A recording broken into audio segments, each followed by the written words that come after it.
I'm Vanessa Powell, 38, the founder and CEO of Nexus Technologies.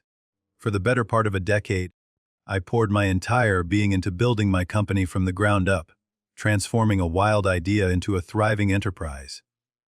My hard work, my sacrifices, my unrelenting belief in myself, it had all culminated in a $30 million contract, the largest in Nexus's history. So, when the invitation arrived for my brother Scott's wedding, I allowed myself to feel a flicker of hope.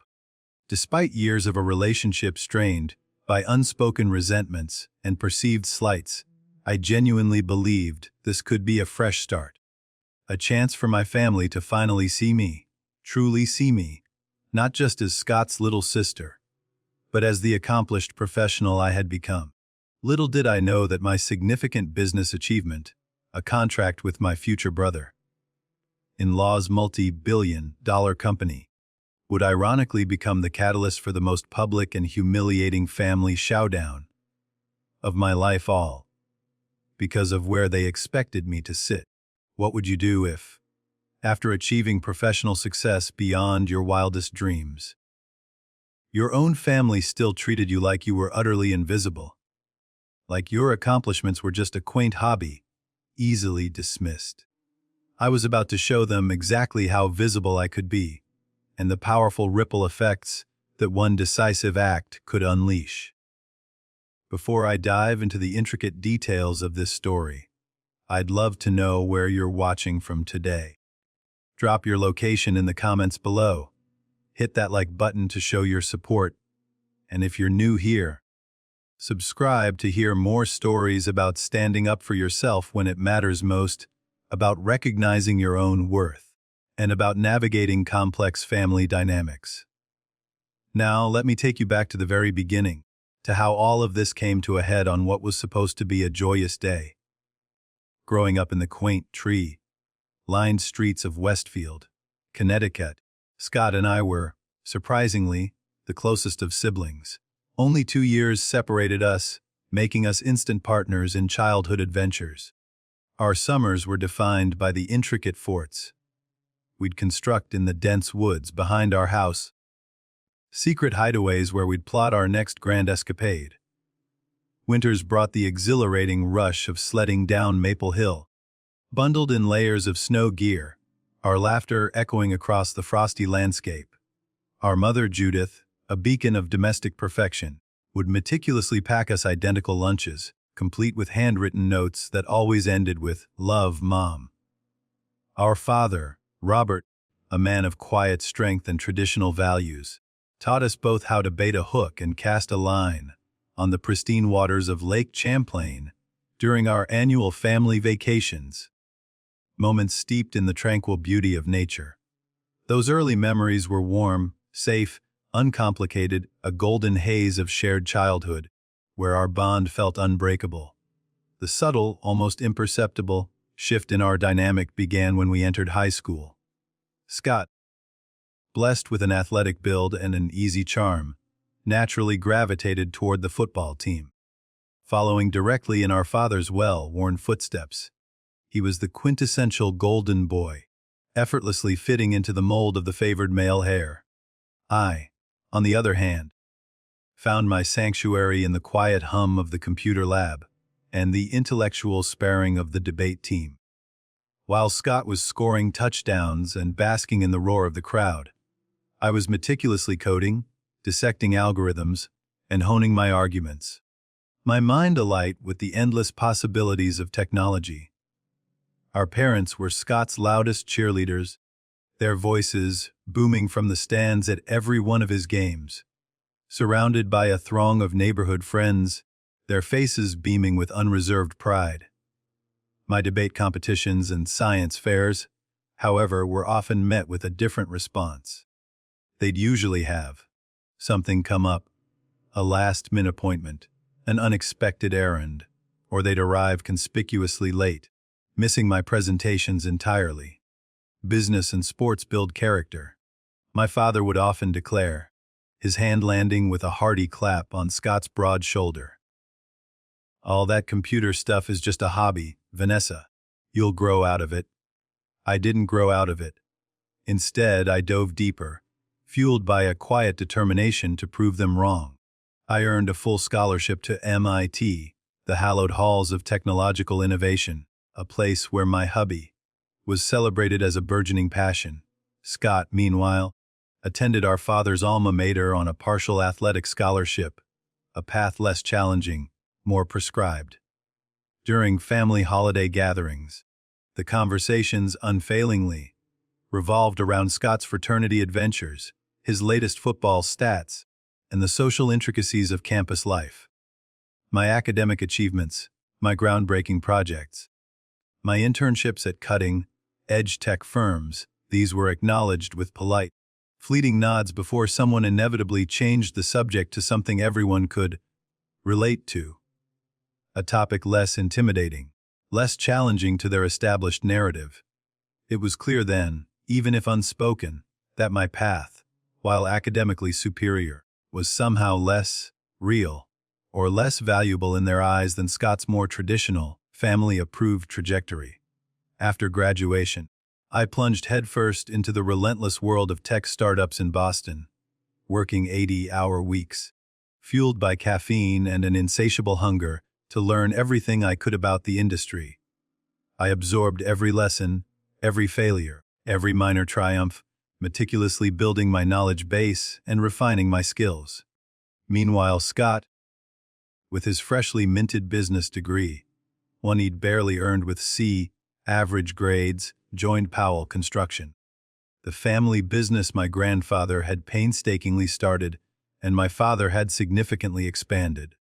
He was immediately handed a management position, a title bestowed upon him with little demonstrable experience. It's about practical experience, not just book smarts, my mother explained, her tone defensive, when I dared to question the blatant unfairness during one of my rare Sunday dinner visits. Scott understands how the real world works. He has a feel for things. The implication, of course, was that my world, my achievements, were somehow theoretical, detached from the real challenges of business. At 28, I made the biggest, most terrifying risk of my life. I cashed in every penny of my meager savings, secured a small, nerve-wracking business loan, and founded Nexus Technologies. The first 2 years were a brutal, soul-crushing odyssey of relentless effort and extreme deprivation. My one-bedroom apartment became my entire universe, an office space by day, a makeshift sleeping quarter by night, my pull-out couch in the living room serving as my bed. Ramen noodles in their myriad, bland forms became both breakfast and dinner as I poured every single penny, every ounce of my energy, back into the nascent business. When I called home during that period, conversations were painfully brief, punctuated by thinly veiled concern. "I'm worried about you, honey," my mother would sigh, her voice laden with an anxiety that felt less about my well-being and more about my perceived failure. "There's always a position at your father's company, if this doesn't work out. You don't have to struggle so much." They never offered to invest, never asked about my meticulously crafted business plan, never seemed to genuinely believe I could succeed on my own terms. Their subtle disinterest, their constant offers of a safety net at Powell Construction, felt less like support and more like a quiet prediction of my inevitable failure. Then, finally, came the breakthrough, a moment of pure, exhilarating vindication. Nexus developed a truly revolutionary supply chain management software, a system so intuitive and efficient that it rapidly attracted the attention of several major corporations. Suddenly, the phone that had once been silent was ringing off the hook. I was hiring talented employees, expanding my team, and moving Nexus into a real, spacious office with actual conference rooms and dedicated workspaces. The emails I'd sent for years, once ignored or met with polite rejections, were now being answered by eager investors who wanted to meet, to understand my vision, to be part of the Nexus story. It was during this incredible upswing, this period of validation and growth, that Scott met Tiffany Bradford at a high-profile charity golf tournament. Tiffany was the only daughter of Richard Bradford, the formidable owner of Bradford Enterprises, a national commercial real estate development company worth billions. Their courtship was swift, a dazzling whirlwind of extravagant gestures and flashing paparazzi cameras. Vacations to the sun-drenched beaches of the Maldives and spontaneous weekend trips to the romantic streets of Paris became their norm. My parents were absolutely ecstatic, their pride practically radiating through the phone lines during our monthly calls. "Richard has taken quite a shine to Scott," my mother gushed, her voice bubbling with barely contained excitement. "He's introducing him to all the right people, Vanessa." This relationship, this connection, it could really take the family business to new heights. Just imagine the possibilities for Powell Construction. The irony wasn't lost on me. While my own business achievements, the tangible result of years of grinding effort and innovation, were still treated as a curious, somewhat perplexing hobby, Scott's relationship, his proximity to wealth and power, was celebrated as a brilliant, strategic business move.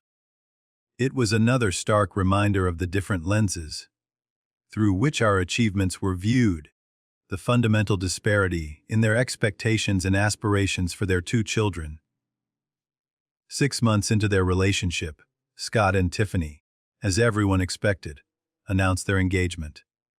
The Bradford and Powell families, two vastly different social ecosystems, began to merge their circles. My parents, who had previously dismissed country club events and glittering charity galas as pretentious and ostentatious, suddenly found themselves attending these very same functions, their social calendar overflowing with new, high-profile engagements.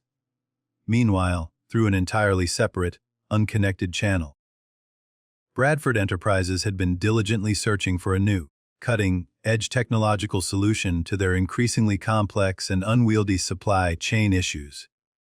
Their operations director, Eleanor Wright, a sharp and pragmatic woman, stumbled upon Nexus Technologies through an industry conference where I had presented our software.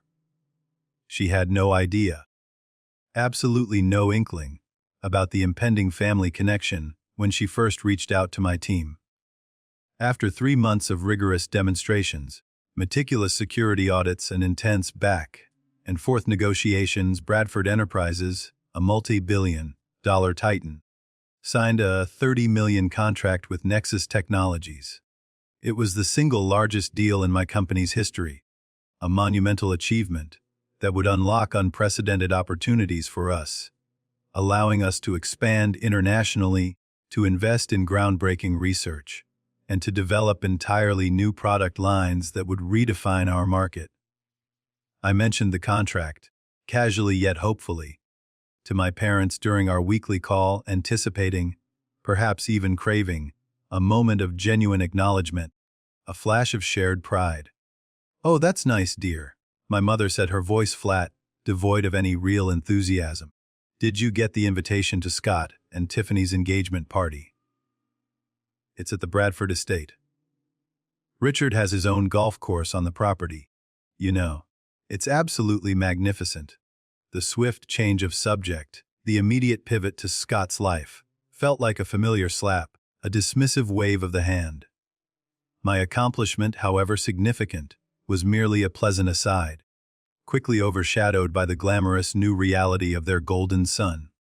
2 weeks later, at the lavish engagement party, I met Richard Bradford for the very first time. He was an imposing figure, tall, impeccably dressed in a custom, tailored suit, with a shock of distinguished silver hair that added to his aura of authority.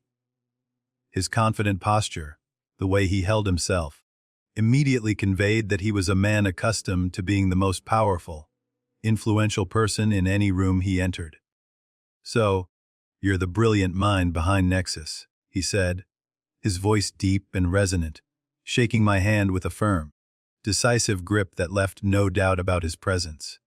"Your team's presentation absolutely blew our tech department away. Miss Powell, Eleanor says your software will save us millions in the first year alone. Truly remarkable." A warm surge of professional pride coursed through me. Thank you, Mr. Bradford.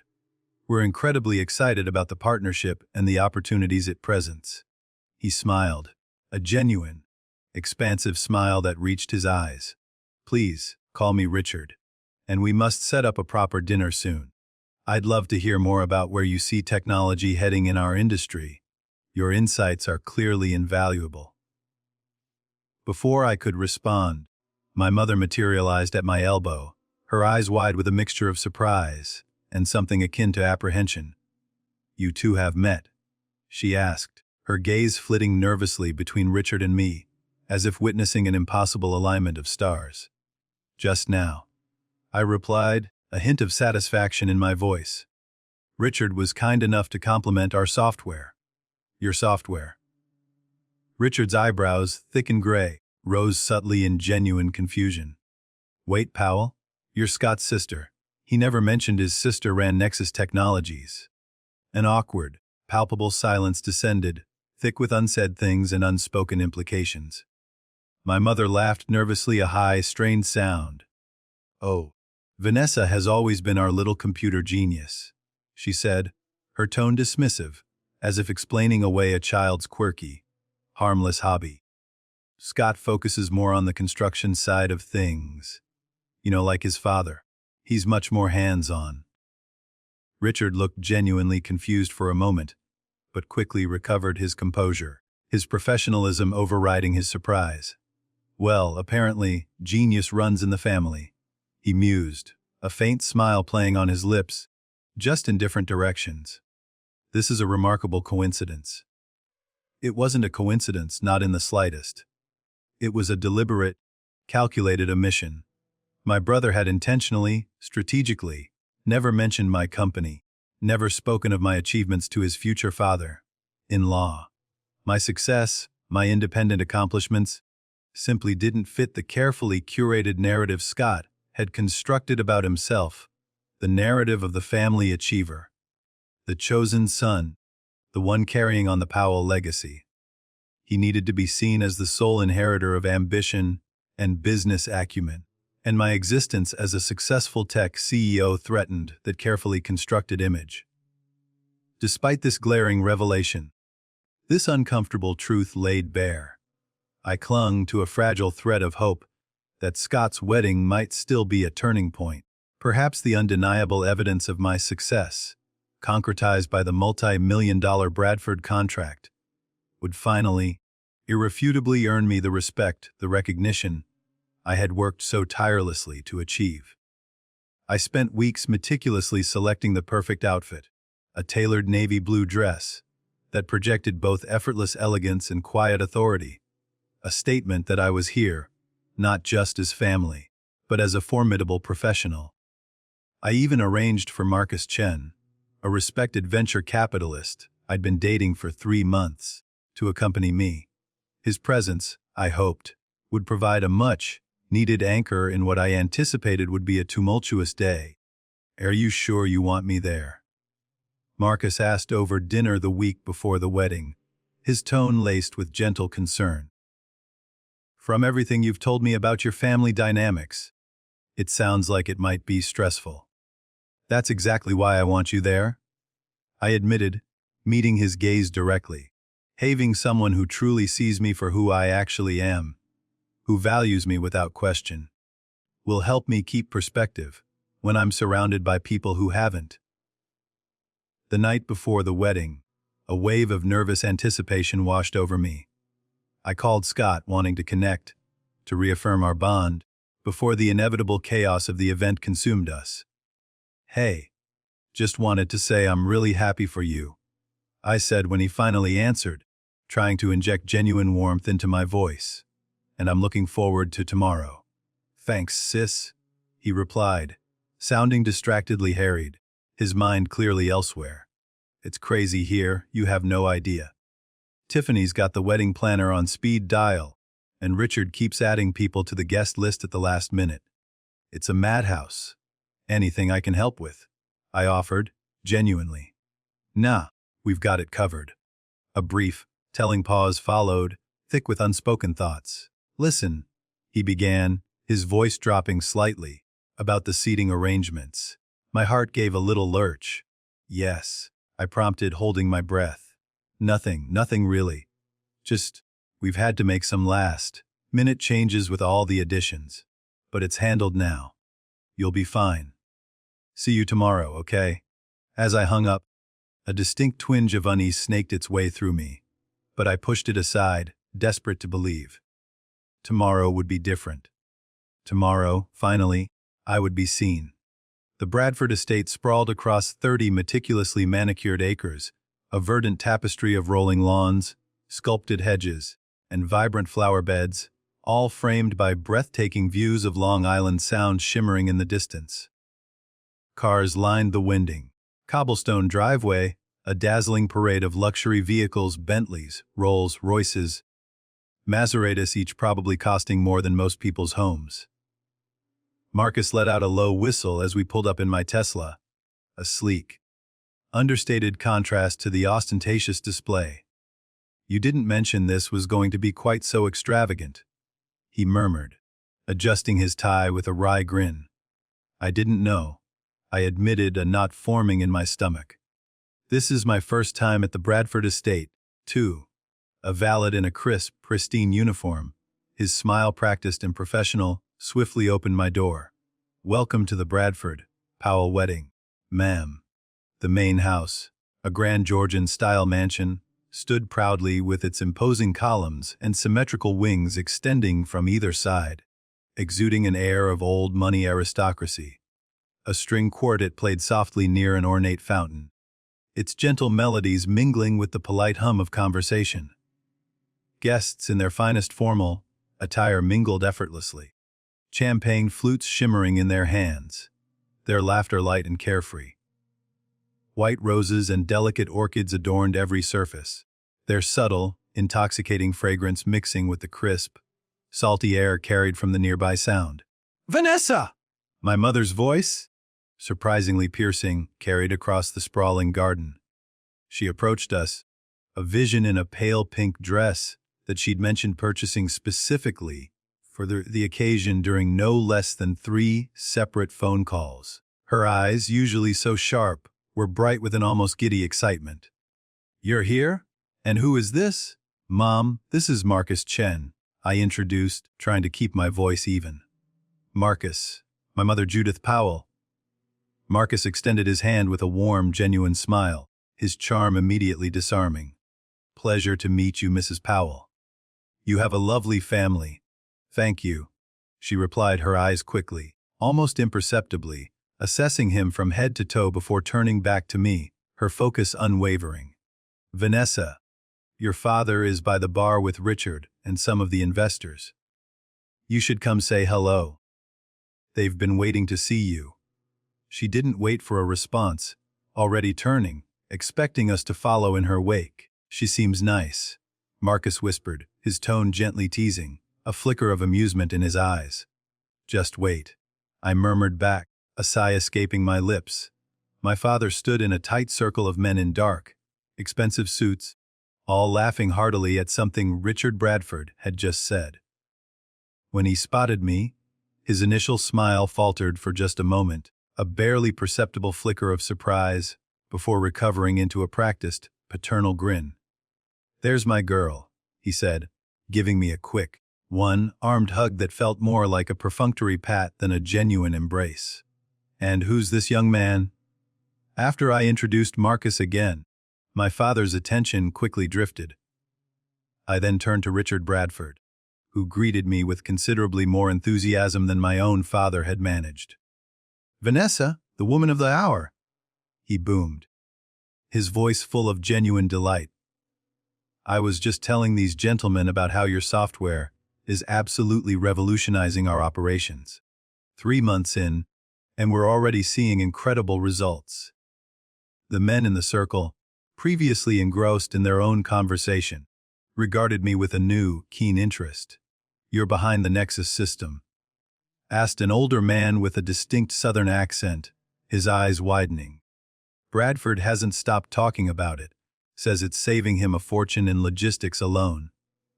Before I could respond, My father cleared his throat, a calculated, almost theatrical sound. Well, Vanessa always did have a knack for computers. He interjected, his voice too loud, too forced. But Scott's the one who introduced her to Richard. Didn't you know? Always looking out for his little sister, our Scott. The lie hung in the air between us, heavy and undeniable. Richard Bradford's eyebrows rose slightly, a hint of skepticism in his eyes, but he said nothing to contradict my father. Actually, I began, my voice firm, ready to set the record straight, but I was abruptly interrupted by the grand appearance of the bride herself. Tiffany Bradford floated toward us, a vision in a cloud of pristine white designer silk. Her impossibly blonde hair was arranged in an elaborate updo, adorned with tiny diamond clips that caught and reflected the sunlight, making her sparkle like a celestial being. "Vanessa! You came!" she exclaimed, air kissing both my cheeks with a cool, detached gesture. And in navy blue, how practical. Her gaze flicked over my carefully chosen dress, a bare hint of a dismissive smile playing on her perfectly made-up lips. Though I thought I mentioned the family was wearing pastels for the photos. "You didn't actually," I replied evenly, refusing to let her subtle jab land. "But congratulations, Tiffany. Everything looks beautiful, doesn't it?" Daddy spared no expense, she beamed, linking her arm through Richard's with possessive pride. Scott's getting ready with his groomsmen. The ceremony starts in 30 minutes. Her eyes then landed on Marcus with an unexpected, almost predatory interest. And who might this be? After introductions, Tiffany's entire demeanor warmed noticeably, a calculating charm replacing her previous frosty politeness. "Marcus Chen of Horizon Ventures," she purred, her voice dripping with sudden admiration. "Why, Daddy's mentioned your firm before. Such an impressive portfolio! You really must join us at the family table for the reception." Marcus's hand found the small of my back, a silent gesture of support and solidarity. "Thank you, but I'll be sitting with Vanessa, of course." "Of course." Tiffany's smile tightened, a barely perceptible tremor in her perfectly painted lips. Speaking of which, I should check with the wedding planner about the final seating arrangements. So many last-minute changes with all the new additions. As she glided away, Marcus leaned close to my ear, his voice a low murmur. Is it my imagination? Or did the temperature just drop 20 degrees? I simply gave him a tight, knowing smile. The ceremony itself was an elaborate spectacle, breathtaking in its opulence but strangely impersonal. A world-renowned string quartet filled the air with classical melodies, a celebrity efficient delivered polished, generic vows, and Scott looked handsome, but visibly nervous in his tuxedo, his eyes rarely meeting Tiffany's during their exchange of vows. It felt less like a deeply personal union, and more like a carefully orchestrated performance for the benefit of the assembled elite. Afterward, guests were directed to a massive custom-built tent set up on the sprawling lawn for the reception.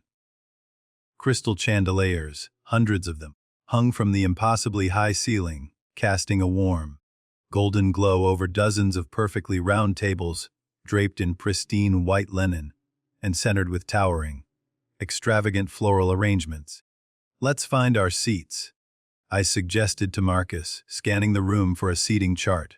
A harried-looking wedding planner, tablet clutched tightly in her hand, stood near the entrance, directing guests with practiced efficiency. When I gave her my name, her brow furrowed, and she scrolled through her list several times, her expression growing increasingly perplexed. Powell, that's odd. Let me check another list." A profound sense of foreboding crept up my spine as she continued her frantic search, her fingers tapping impatiently on the screen. "Here we are.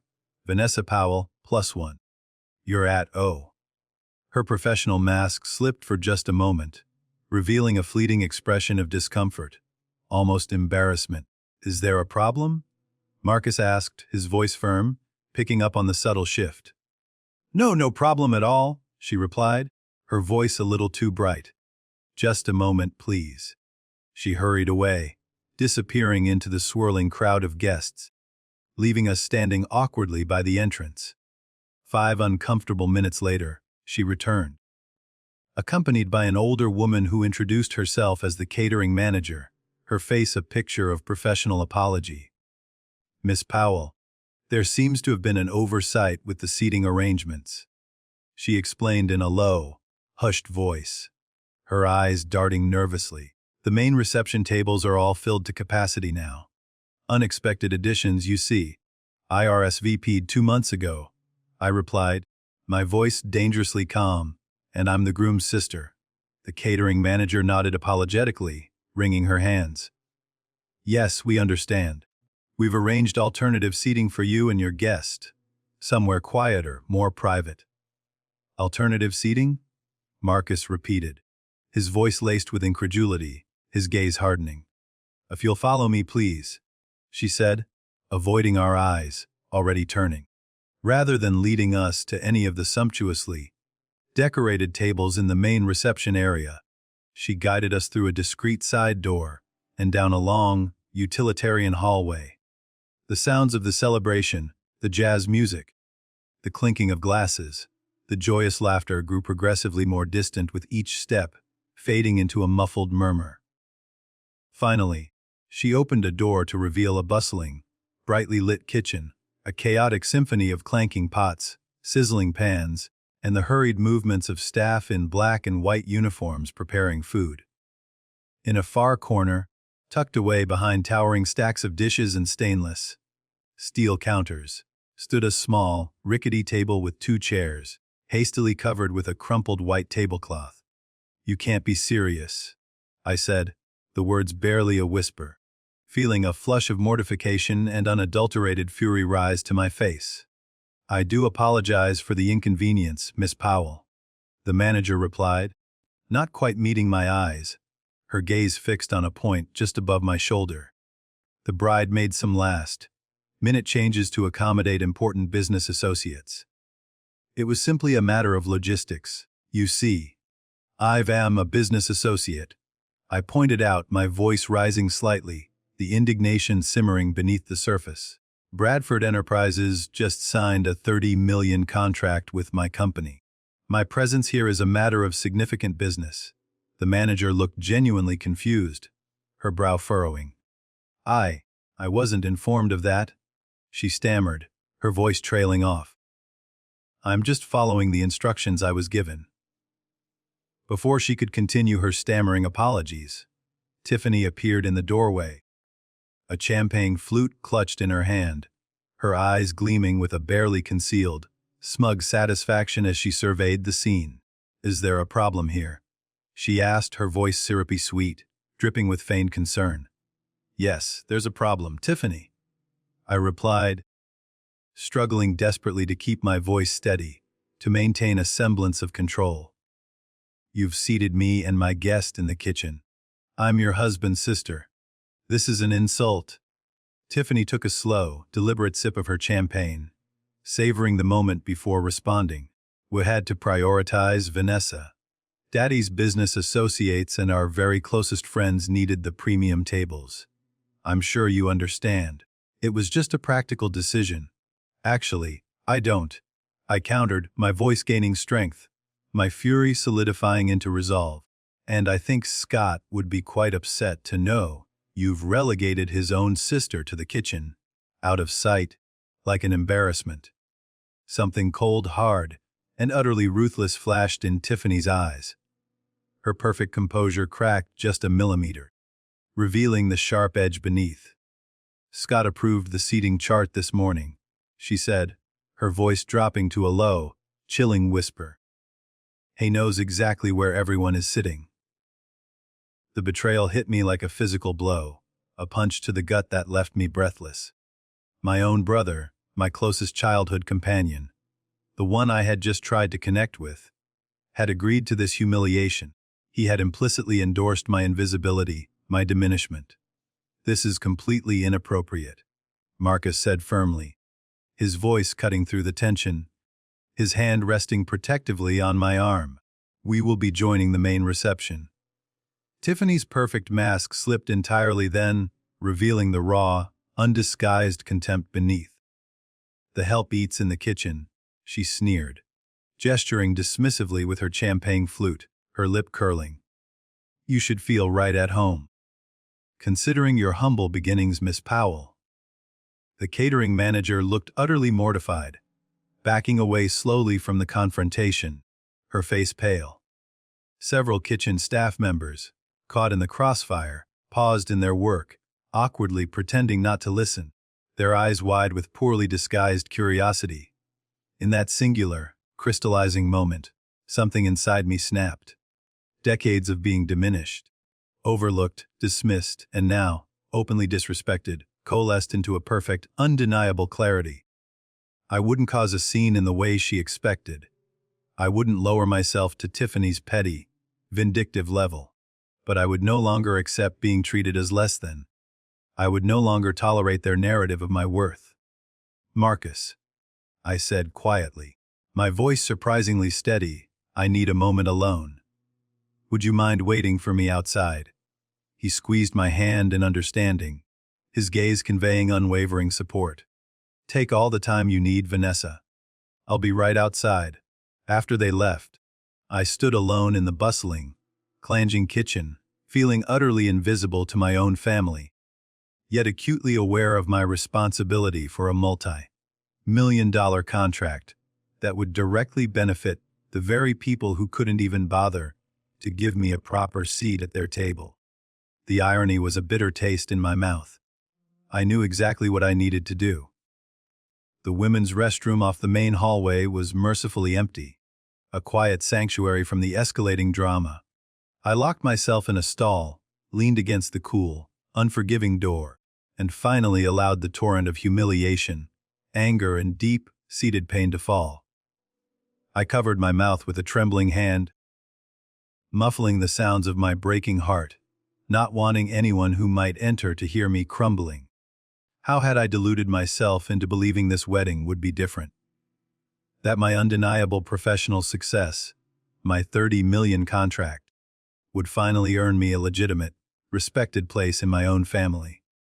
The pattern was so achingly clear now, stretching back through the years like a meticulously drawn roadmap of dismissal, favoritism, and subtle belittlement. I remembered my 16th birthday, a milestone that had been utterly forgotten by my parents, because Scott had a regional football championship the very same weekend. They'd hastily bought a sad, deflated cake from the grocery store 3 days later, the candles sinking into the melting frosting as they explained, their faces alight with pride, how incredibly proud they were of Scott's game-winning performance. My birthday an afterthought. Then there was my college graduation from MIT, where I graduated summa cum laude, the highest honors. My parents arrived an hour late, missing my valedictorian speech entirely. Because Scott's fraternity had an alumni breakfast they simply couldn't miss. They'd even brought him along to my celebration dinner, where he had, predictably, dominated the conversation with tedious stories about his summer internship at a friend's father's construction company, while my own groundbreaking research was barely acknowledged. And the day I signed the lease on my first real office space for Nexus, a significant moment of independence and growth, I'd called home, bursting with pride, eager to share the news. But I was told they couldn't talk long, because they were hosting a barbecue, complete with banners and balloons, to celebrate Scott's promotion to vice president at Powell Construction, a title, I later learned, that had been created specifically for him to elevate his status. Even today, on what should have been one of the happiest, most unifying days for a family, I was literally being hidden away, deemed unworthy of sitting with important people. Despite my own significant, undeniable achievements, it was a vicious, unrelenting cycle, and I had been trapped in it for decades. A gentle, tentative knock on the bathroom door startled me out of my agonizing thoughts. "Vanessa, it's Marcus. Are you okay?" I wiped my eyes quickly, took a deep, shaky breath, and opened the door. Marcus stood there, concern deeply etched across his handsome face, holding two champagne flutes, their contents sparkling. "Thought you might need this," he said, offering me a glass. I accepted it gratefully, taking a long, fortifying sip. "I'm so sorry you're witnessing this family dysfunction," I mumbled, feeling a fresh wave of embarrassment. He leaned against the cool, tiled wall beside me, his presence calming. "Don't apologize, if anything. I'm getting a very illuminating look at what you've been dealing with your entire life. It explains so much. And yet I still came," I whispered, the bitterness rising. "Still hoping for I don't even know what. Acceptance. Recognition. The basic respect any person deserves from their family." Marcus suggested gently, his voice empathetic. "Those aren't unreasonable things to want, Vanessa." I sipped my champagne, the bubbles dancing on my tongue, considering his words. The truth, a profound, liberating truth, slowly settled in my heart. "The thing is," I said, my voice gaining strength, "I don't actually need their approval anymore. I built Nexus without their support, without their belief. I have a team that respects me, that believes in my vision. I have clients who value what I've created, and friends who see me for who I really am." I glanced at him, a small, grateful smile forming. "I have you." "You certainly do," he confirmed, his warm smile meeting mine. "So what do you want to do? We can leave right now. Get dinner somewhere else. Maybe catch a movie. Pretend this whole wedding fiasco never happened." My phone buzzed in my clutch, pulling me from the moment. I pulled it out to see Eleanor Wright's name on the screen. "I should take this," I said, straightening my dress, a renewed sense of purpose replacing my earlier despair. "It's the operations director from Bradford Enterprises." Marcus nodded, stepping away to give me privacy. "Eleanor, hi. Is everything okay?" "Everything's fine, Vanessa. Just wanted to confirm our meeting next week about the Phase 2 implementation. And to let you know, the first payment for the contract was processed this morning. 30 million, right on schedule." As Eleanor continued discussing technical details, calmly outlining the next steps, a powerful realization dawned on me. I wasn't powerless here. I had built something undeniably valuable. Something even a titan like Richard Bradford couldn't dismiss, something they desperately needed. And while I couldn't, perhaps ever, change how my family saw me or chose to treat me, I could absolutely change how I responded to their treatment. I could control my own agency, my own boundaries. "Eleanor, can I call you back in about 20 minutes? I interrupted, my voice clear and confident. "I'm actually at the Bradford Powell wedding right now." "Oh! I didn't realize you were attending." "Of course, enjoy the celebration. We can talk Monday." After hanging up, I turned to find Marcus, watching me with a mixture of curiosity and growing understanding. "What are you thinking?" he asked, recognizing the profound shift in my demeanor. "I'm thinking that I've spent my entire life hoping my family would recognize my worth," I replied, surprising even myself with how calm and resolute I felt. "But maybe it's time I recognized it myself and acted accordingly. It's time I valued myself truly and irrevocably." "What does that mean exactly?" I smoothed my dress, checking my reflection in the mirror, wiping away the last traces of tears. "It means I'm not going to hide in the kitchen like I'm ashamed of who I am or what I've built. It means I'm going to walk back into that reception with my head held high. And it means I'm going to make a business decision based on how I've been treated, not on some misguided sense of family obligation or a desperate need for their approval." Marcus's eyes widened slightly as understanding dawned, a slow, appreciative smile spreading across his face. "The Bradford contract," he murmured. "Exactly," I confirmed, my voice firm. "Richard Bradford wants the significant benefits of my company's software, but his daughter and my brother think I'm only worthy of sitting with the catering staff. That's not a business relationship I want to maintain. That's not a partnership." "Are you sure about this?" Marcus asked, his tone serious. It's a 30 million contract, Vanessa. It's huge. I took a deep breath, calculating exactly what this would mean for Nexus. Yes, the Bradford contract was significant, a major boost. But it wasn't our only major client. We had diversified well over the past 2 years, securing other lucrative deals and building a strong client base. Losing the contract would hurt, no doubt, but it wouldn't devastate us. And the message it would send, both to the Bradfords and to myself, was worth far more than the money. I've never been more sure of anything. I replied, meeting his gaze directly. I deserve better than this, both personally and professionally. And it's time everyone understood that. Marcus smiled slowly, a look of profound admiration in his eyes. Then I'm with you. Whatever you decide to do. Every step of the way. We walked back toward the reception together, my mind clear, my purpose defined, my resolve unshakable. For the first time that day, perhaps for the first time in years, I felt a profound sense of peace. Not because I was about to retaliate, not because I was seeking revenge, but because I was finally valuing myself enough to establish clear, unwavering boundaries, even with family. Just outside the reception tent, I paused, watching through the grand opening as Scott and Tiffany moved gracefully from table to table, greeting their guests, their faces beaming with curated happiness. They stopped at the head table, where Richard Bradford sat with several distinguished-looking men in expensive suits, all laughing heartily and raising glasses in a toast. "That's where I should be sitting," I said quietly, my voice devoid of bitterness, simply stating a fact.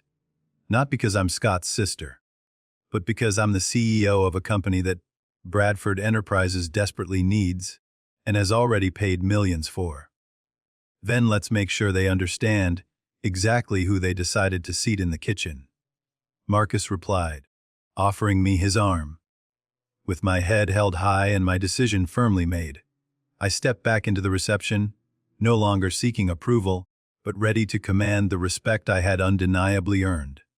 The reception was in full swing when Marcus and I re-entered the tent, a vibrant symphony of sights and sounds. A live jazz band played from a raised platform, its soulful melodies weaving through the air, while waitstaff circulated seamlessly with trays of gourmet canapés and sparkling champagne. Crystal chandeliers shimmered above, casting a warm, inviting glow, illuminating gleaming silver and pristine white linen.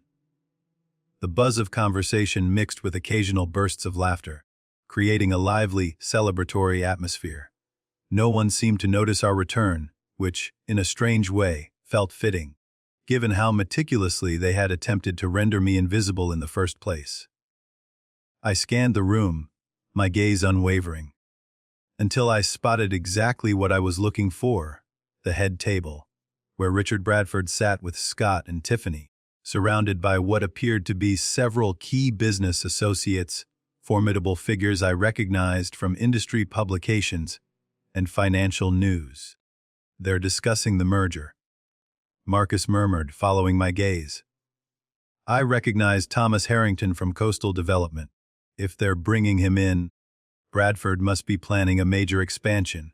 That explained the important business associates, who had inexplicably taken priority over family. Richard was clearly using his daughter's wedding as a high-stakes business opportunity, and Scott was playing along, undoubtedly hoping to benefit from the lucrative connections. "Perfect timing," I replied, a cool determination settling over me. I straightened my shoulders, taking a deep, fortifying breath. "Shall we?"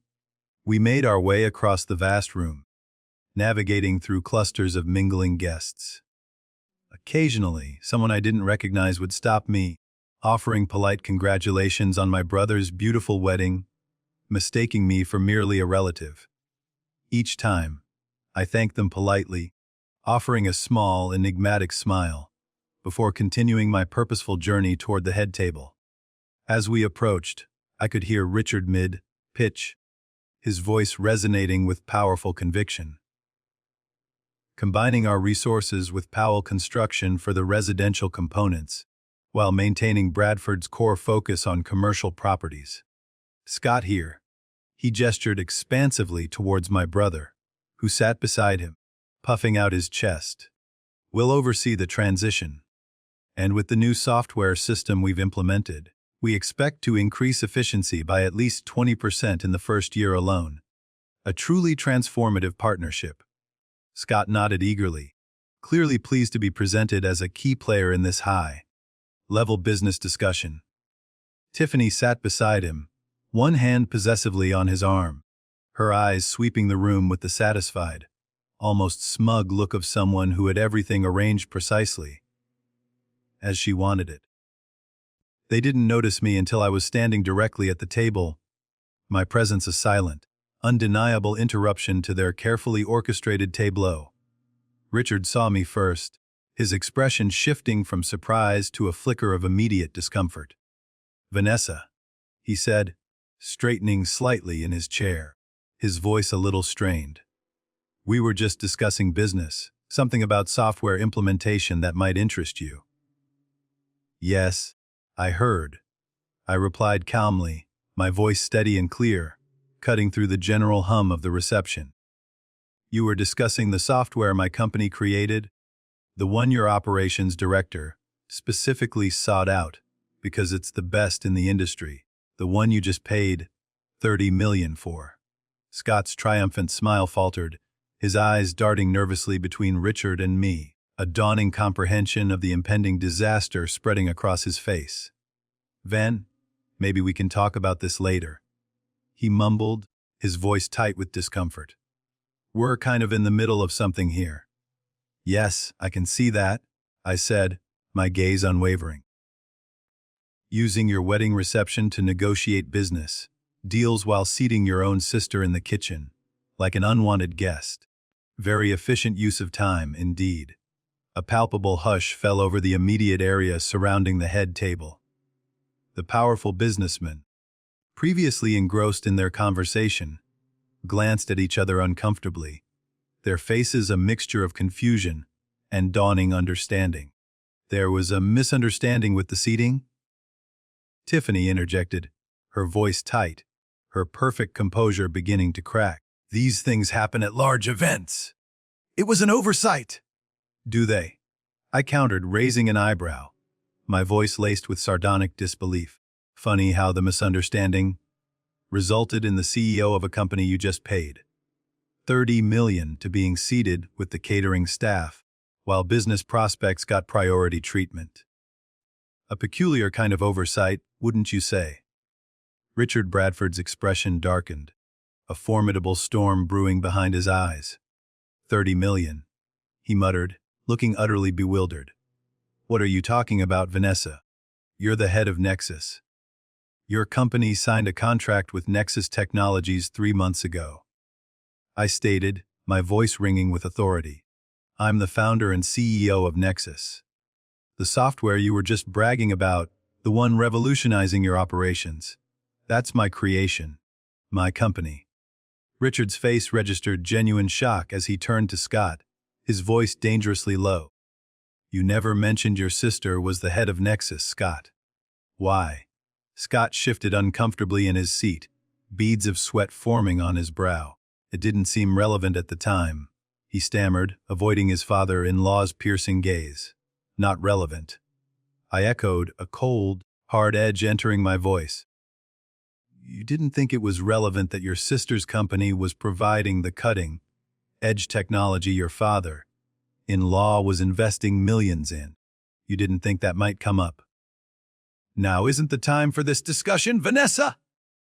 Tiffany hissed, her perfect composure shattering completely, her face contorted with fury. "You're making a scene at our wedding! You're ruining everything!" I reached for my phone, my movements deliberate and calm, every action a conscious choice. "You're right," I said, my voice cutting through her tirade.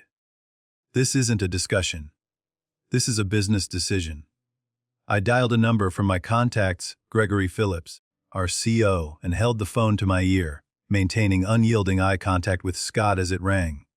"Gregory," I spoke clearly, loudly enough for everyone at the table. and those in the immediate vicinity, to hear every word. "It's Vanessa Powell. I need you to cancel the $30 million contract with Bradford Enterprises. Effective immediately." Scott's face went from pale to ashen, his mouth opening and closing without sound, like a fish out of water. Richard Bradford rose from his chair, his expression a volatile mixture of confusion, disbelief, and mounting anger. "Vanessa! What are you doing?" he demanded, his voice a guttural growl.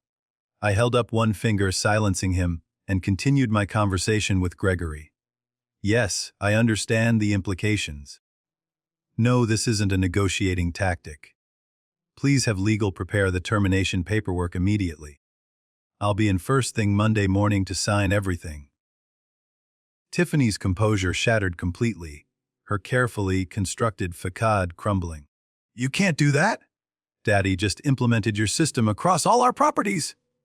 You'll cripple us." I ended the call, the click of the phone distinct in the sudden silence, and slipped it back into my clutch. I can, and I have.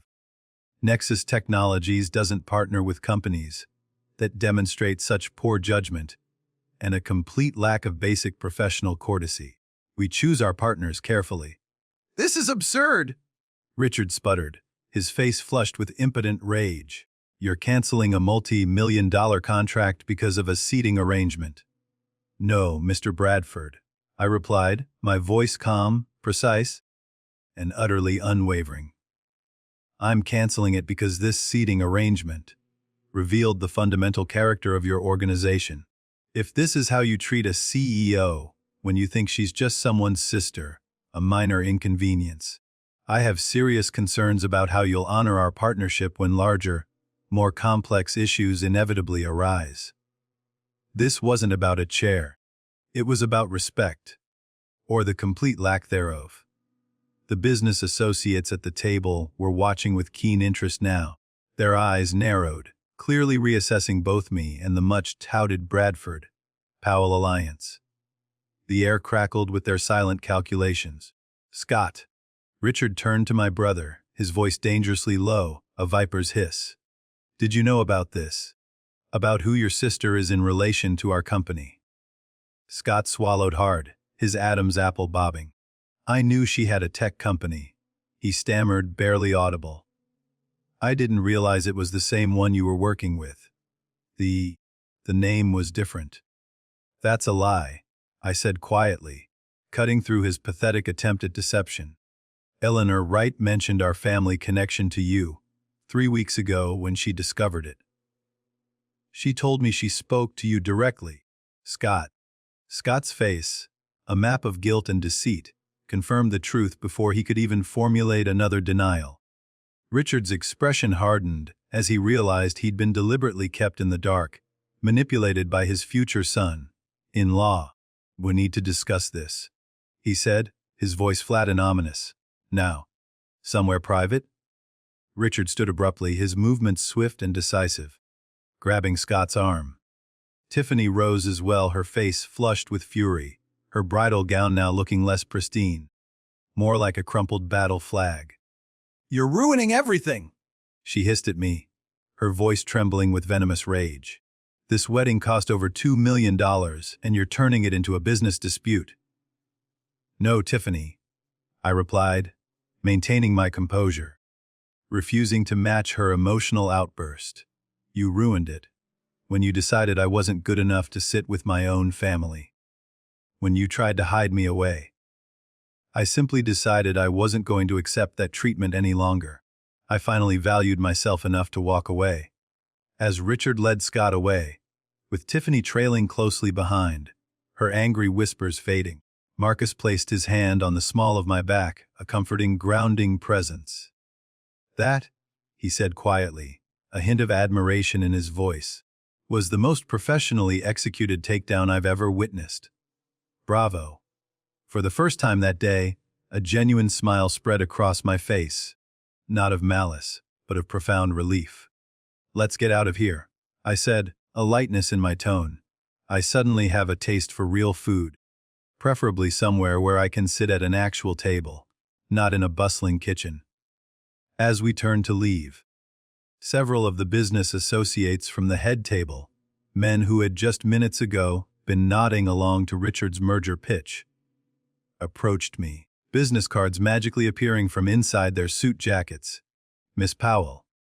Thomas Harrington, Coastal Development, one said, extending a card. I was very interested in learning more about what Nexus Technologies has to offer after your presentation. Perhaps a meeting next week. Another man stepped forward, his eyes gleaming with opportunity. Gerald Winters, Apex Investments. I've been following your company's growth for some time. Perhaps we could schedule a meeting next week to discuss your international expansion plans. I believe we could be of mutual benefit. The very people Richard and Scott had been so diligently courting were now approaching me directly, drawn by the raw display of integrity and power. The irony wasn't lost on me, but I didn't feel any particular satisfaction from it, no petty triumph. This wasn't about revenge or one-upmanship. It was about standing up for myself and, by extension, for my company's inherent value. I accepted their cards politely, but didn't linger. My assistant will be in touch to arrange meetings, I said, keeping my tone professional but firm. But right now, I'm afraid I need to leave. As Marcus and I walked out of the tent, the sounds of raised voices, distinctly angry and agitated, could be heard coming from the direction Richard had taken Scott. The perfect, meticulously planned wedding was unraveling, not because of my actions, but because of the choices they had made. The disrespect they had shown, long before I ever arrived. We had barely reached the valet stand when my phone began ringing repeatedly, a frantic, insistent buzzing. I silenced it without even looking at the caller ID, already knowing exactly who it would be. The young valet, no older than 20, brought my Tesla around, his eyes widening slightly as he handed me the keys. "Nice car, ma'am," he commented, a hint of awe in his voice. "Thanks," I replied, tipping him generously.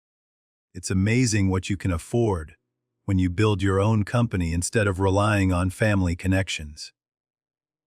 Marcus chuckled as he slid into the passenger seat, feeling a bit petty, are we?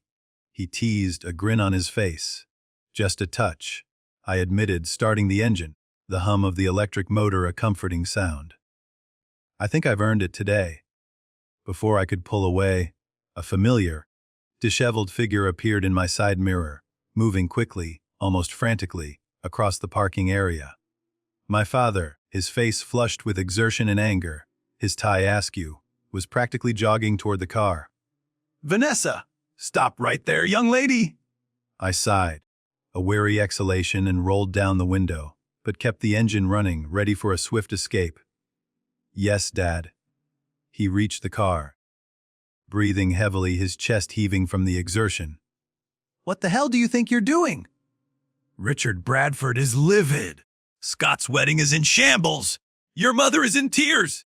And it's all because you couldn't handle a simple seating mix-up." "A mix-up?" I repeated incredulously, my voice rising. "They seated me in the kitchen, Dad." The kitchen. And Tiffany made it very clear it was deliberate. It was an intentional insult. "So what?" he retorted, his voice escalating. "You sit where you're told at someone else's wedding. That's basic manners. But instead, you had to make it all about you and your wounded pride." Marcus leaned forward, his voice calm but firm. "Sir, with all due respect, your daughter is the CEO of a successful technology company that Bradford Enterprises sought out specifically because of its excellence. She deserves better treatment than she received today." This wasn't about pride, it was about professional disrespect. My father's eyes narrowed, taking in Marcus for the first time, a look of suspicion and disdain in his gaze. "And who exactly are you to tell me how my daughter should be treated, young man?" "Dad, this is Marcus Chen. He's with me, and he's right." This wasn't about pride. It was about basic respect, something I haven't received from this family in a very long time. "Respect?" My father's voice rose to a shout, attracting more attention from nearby guests. "You want to talk about respect when you just canceled a multi $1 million contract with your brother's father. In-law! Do you have any idea what you've done to Scott's position in the family? Richard was going to make him a partner in their next major development project. You've jeopardized his future! And there it was, the real concern. The indignation wasn't about me, or even about the sanctity of the wedding. It was about Scott's business opportunity, his chance to climb higher on the ladder of success that had always been extended to him, effortlessly, while I had to build my own from scratch, fighting for every single rung. I'm sorry if my actions impacted Scott's business prospects, I said, not feeling sorry at all, my voice resolute. But I need to protect my company's interests and my own professional reputation. Bradford Enterprises doesn't get to treat me like a second-class citizen while benefiting from my technology. That's not how I conduct business. You need to fix this, my father insisted, his voice pleading now. Call them back. Tell them it was a misunderstanding, that you were emotional because of the wedding, that you didn't mean it. I will not, I replied firmly, shaking my head. The decision stands, and if anything, this conversation only confirms I made the right choice. My mother appeared behind my father, her carefully applied makeup now smudged around her eyes, streaks of mascara indicating recent tears. Vanessa, please, she wailed, her voice cracking. Scott is devastated. Can't you see what you're doing to this family? What I'm doing? I felt a laugh escape, though there was no humor in it, only bitter irony. I've spent my entire life being overlooked and dismissed by this family. I built a successful company, valued at over $200 million, without any support or encouragement from any of you. And the first time I stand up for myself, the first time I refuse to accept disrespectful treatment, I'm the one destroying the family. That's not fair, Mom. That's not fair at all. We've always been proud of you. My mother protested weakly, trying to clutch at my arm. Rayleigh, I challenged, meeting her gaze directly. Name one time you've bragged about my accomplishments the way you constantly broadcast Scott's. One time you've introduced me to someone important, with the same enthusiasm you just showed for Scott's connection to the Bradfords. Just one time, Mom. Her silence was answer enough, a gaping, painful void. The commotion had attracted attention. Several wedding guests had gathered at a distance, watching the family drama unfold with poorly disguised interest, their whispers carrying on the breeze. Among them, I spotted my cousin Olivia, who had witnessed the kitchen incident earlier, and now gave me a subtle, almost imperceptible thumbs up from behind my parents' backs. I think we should continue this conversation another time, I suggested, acutely aware of our growing audience, when emotions aren't running so high and we can speak more rationally. There's nothing to discuss, my father replied coldly, his face set in a hard, unforgiving mask. You've made your choice very clear today. Scott is family. Richard Bradford is now family. And you just declared yourself against both of them. You chose money over blood. No, Dad. I corrected him, my voice unwavering. I declared myself worthy of basic respect. There's a difference. A fundamental difference. Before he could respond, another figure emerged from the main house. Scott, his face ashen, his perfect wedding attire now rumpled and disheveled, approached the car, with Tiffany and Richard Bradford trailing several steps behind him, their expressions a mix of anger and dismay. Van, what the hell?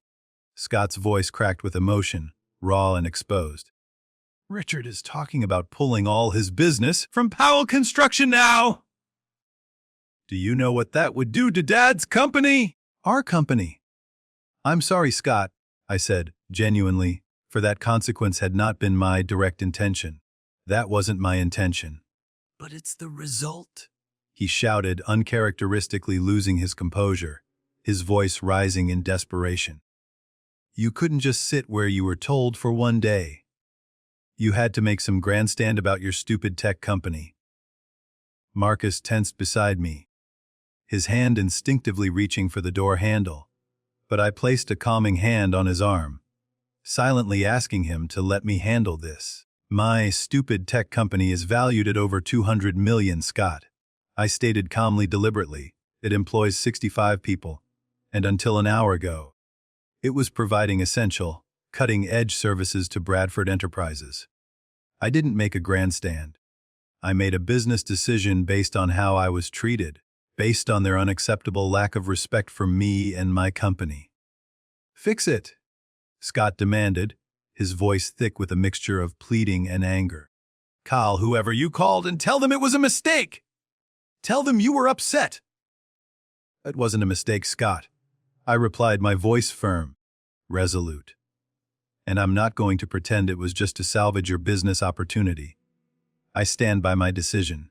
Tiffany pushed past Scott, her perfect bridal appearance now considerably disheveled, her eyes blazing with fury. This is all your fault, she practically screeched, her voice high and piercing. You've ruined the most important day of my life, because your feelings got hurt over a stupid table. Tiffany. That's enough. Richard Bradford's authoritative voice cut through his daughter's hysterical tirade like a sharp blade. He approached the car with measured, deliberate steps, his expression unreadable, a complex mask of power and calculation. Miss Powell, he began, his voice surprisingly calm now. I think there's been a serious miscommunication today, a regrettable misunderstanding. There's been no miscommunication, Mr. Bradford, I replied, meeting his gaze directly. Your daughter made it very clear where she thought I belonged, and my brother tacitly agreed. I see. He glanced at Tiffany, who, for once, had the grace to look momentarily abashed, her fury momentarily eclipsed by a flicker of shame under her father's stern gaze. Nevertheless, he continued, turning back to me, I think we should discuss this privately, as business professionals. The contract between our companies is significant, and terminating it so abruptly would have serious consequences for both parties, consequences that could be avoided. I'm aware of the consequences, Mr. Bradford, I replied, my voice unwavering. My decision stands. It was not made lightly. Richard's composed facade cracked slightly, a muscle ticking in his jaw. You're willing to throw away $30 million over a seating arrangement? He asked, his voice incredulous. I'm willing to walk away from a business relationship where I'm not respected, where my company is not valued, where I am treated as less than. The money is secondary to integrity and self-worth. A flash of something that might have been grudging respect crossed Richard's face before he schooled his features back to neutrality. I see. Well, my legal team will be in touch regarding the termination procedures. This is a considerable loss for us. I'll have my team ready to facilitate a smooth transition, Mr. Bradford, I assured him, a professional courtesy despite everything. Despite everything. I don't want your operations to suffer unnecessarily during this period. This calm, professional exchange seemed to infuriate Tiffany even more, pushing her over the edge. Daddy, you can't just let her do this. She's trying to ruin us because she's jealous of what Scott and I have. Richard turned to his daughter with a sharpness and coldness I hadn't seen before, a look that silenced her instantly. Tiffany, you've done quite enough for one day. Go back inside and attend to our guests. We'll discuss this later, and at length. As Tiffany stormed off, her bridal gown swishing angrily, followed by my bewildered parents, Richard leaned closer to my car window, his voice dropping to a near whisper. For what it's worth, he said quietly, his eyes meeting mine. I had no idea about the seating situation. Had I known, I would have intervened. It was unprofessional and unacceptable. Thank you for saying that, Mr. Bradford, I replied, acknowledging his rare moment of humility. But it doesn't change my decision. The damage has been done and trust has been broken. He nodded once, a brief, sharp movement, straightening to his full height. I understand. And while I disagree with your choice from a business perspective, I can't say I don't admire your principles, Miss Powell. Good day, I shook his hand briefly, a final, firm professional gesture, before putting the car in drive. Scott remained standing in the driveway, his expression a mixture of anger, disbelief, and burgeoning despair, as we pulled away, leaving the unraveling wedding behind us. That was intense, Marcus commented, his voice a little hoarse, as we turned onto the main road, the sprawling Bradford estate quickly receding in the rear view mirror. "Are you okay?" I took a deep breath, feeling the colossal tension of the day begin to ease from my shoulders, a tangible weight lifting. "Honestly," I replied, a genuine smile spreading across my face, "I feel better than I have in years. Like I finally stopped carrying a weight I didn't even realize I was bearing, a burden that had become so ingrained it felt like part of me. The weight of seeking their approval." Marcus suggested gently, his words hitting home. "Exactly," I confirmed, glancing in the rearview mirror one last time. I spent so long trying to prove myself to people who were never going to see my value, who were determined to diminish me. Today, I finally saw it for myself, and that's all that matters. "So what now?" Marcus asked, his tone lighthearted, besides finding a place with excellent food and proper seating arrangements. I laughed, a genuine, joyful laugh that surprised me with its lightness, its unburdened sound. "Now we rebuild. Nexus will be fine without the Bradford contract. We have other clients, other opportunities, and we're more resilient than ever. And I have something I never fully had before, something far more valuable." "What's that?" "Self-respect." I replied simply, the word resonating with newfound power, and it turns out that's worth more than 30 million. The first email arrived at 6:43 a.m. Monday morning. By the time I walked into the sleek, modern offices of Nexus Technologies at 8 o'clock, my inbox contained 17 messages from various executives at Bradford Enterprises, ranging in tone from overtly apologetic to outright desperate. Eleanor Wright had sent 3 alone, each more urgent than the last, her professional calm clearly shattered. "Good morning, Sarah." I greeted my assistant as I passed her desk, noting her expression of concerned anticipation. "I assume you've seen the email situation?" Sarah nodded, her eyes wide. "It's been nonstop since before I arrived. Eleanor Wright has called twice already. She sounds incredibly stressed, and Mr. Bradford himself called 5 minutes ago, asking when you'd be available to speak with him, saying it was the utmost urgency. Schedule a call with Eleanor for 10 o'clock. I instructed, my voice calm and collected. A's for Richard Bradford. Tell him I'm in meetings all day, but can speak with him tomorrow afternoon. Perhaps. Tomorrow. Sarah's eyebrows rose in surprise. "He seemed to think it was rather urgent, Vanessa." "I'm sure he did," I replied mildly, a faint smile playing on my lips. "But I need time to prepare our transition plan with the team, and to assess our next steps before I discuss anything with him. My priority is Nexus, not his distress." I had just settled at my desk, the familiar hum of the servers a comforting backdrop, when Gregory Phillips, our sharp and pragmatic chief operating officer, appeared in my doorway, his posture conveying a mixture of concern and unbridled curiosity. "So," he began, leaning against the door frame, a mischievous glint in his eye, "want to tell me what exactly happened at your brother's wedding that resulted in you unilaterally canceling our biggest contract to date? The one that was supposed to fund our international expansion." I gestured for him to close the door and take a seat. "It's a long story, Gregory, but the short version is that Bradford Enterprises, or more specifically, the Bradford family through Tiffany and Scott, demonstrated that they don't respect me or this company.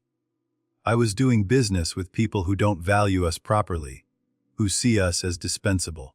That's unacceptable." Gregory whistled low, a sound of impressed commiseration. "That must have been some wedding. I wish I'd been a fly on the wall. You have no idea," I replied, briefly recounting the kitchen incident and the subsequent confrontation at the head table. When I finished, Gregory was silent for a moment, absorbing the magnitude of the story. "I'd like to say I'm shocked," he finally said, shaking his head. "But after everything you've told me about your family over the years, it unfortunately tracks. The question now is how we move forward." Refocusing on the business implications. The Bradford contract represented about 22% of our projected annual revenue. "We need to make up that shortfall quickly. Already working on it," Gregory assured me, his focus shifting to solutions. "That demonstration we did for Westfield Partners last month. They've been on the fence about implementing our system, but I think with a small incentive, we could lock them in. It wouldn't completely replace Bradford, but it would help soften the blow significantly. Make it happen," I authorized immediately. "And let's accelerate the timeline on the international expansion." The European market has been showing significant interest, and without the Bradford implementation taking up resources, we could redirect some of our top team there. Strike while the iron is hot. Our conversation was interrupted by Sarah buzzing my intercom. "Vanessa, I have Thomas Harrington from Coastal Development on line 1. He says it's regarding a potential contract, and he specifically asked for you." I exchanged a surprised look with Gregory. "Thomas Harrington from the wedding," I murmured, a new sense of potential dawning. "Want me to give you some privacy?" Gregory offered, starting to rise. "No, stay. I want your input on this." I pressed the speaker button. "Mr. Harrington, this is Vanessa Powell. Thank you for taking my call. I hope I'm not interrupting your morning." "Not at all, Miss Powell." His voice, a smooth southern drawl, filled the office. "What can I do for you?" "Well, after our brief interaction at the Bradford Powell wedding," he began, a hint of amusement in his tone, "I took the liberty of researching Nexus Technologies more thoroughly. I'm quite impressed with what you've built, truly, and I believe Coastal Development could benefit significantly from your supply chain management system. We're looking for an upgrade." I maintained a professional tone despite my internal surprise.